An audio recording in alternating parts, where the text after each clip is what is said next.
kale kitalo nnyo kya mukyala KT Musa Kavuma twagala okwebaza abantu positive bebaza ne kale mwenna abasobodde okubanga mwawulidde emiranga ne mugenda okubasuza bapromota abayimbi ab'enjawulo aba media personalities buli muntu yenna eyawulidde omulanga n'ogamba kangende yagenze okusuza bambi mwami KT ne family. Thank you so much mwebale nnyo mwebalire ddala Hajji Musa ne family bane tubagumya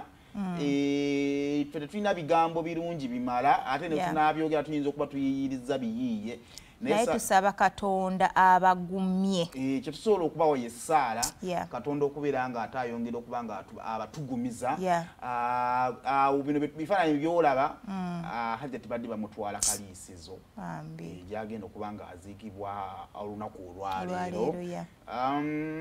naye banne mwebale nnyo ababaddewo ekiro omanyi bwe tugenda mu nnyimba ezo bingi nnyo bitufuna kakati ekiro aba bali mu lumbe bapromota babaddewo bangi kati buli omu n'afuna omukisa okujjukiza munne fayiro z'ewassale wakati mu lumbe nno biba tebijja neddana ndi kati olaba abantu bwe babeera ewamu mu kaseera ke kamu okumala ebbanga eddene bisuubirwamu because at the end of the day twazze kukungubaga naye ate mu kukungubaga tugenda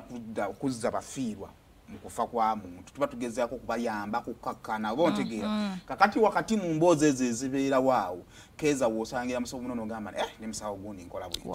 oba okitegeera bale bwe byonna kiddayo ku kintu kimu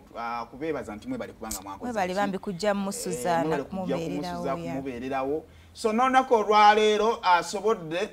ndowooza naye kalisizo si wala nnyo it is a 2-3 hour drive ndowooza webe motoka namuso osobola kubanga ogenda n'owerekerako ku Hajji KT ate nga awerekera mukyala we abaana emikwano bambi tusaba Katonda abeere nga abagumya era okusinziira ku drone ezagenze bwe tuba tuli mu bbinduza ku ssaawa nga 3 ndowooza abasaala bajja kuba batandise nga omubiri gutuusiddwa naye twongere okuba nga tubasaasira bannaaye si byangu inna lillahi wa inna ilaihi raji'un amiina ebyo nno byebyo kaakati awo nga tuvuddewo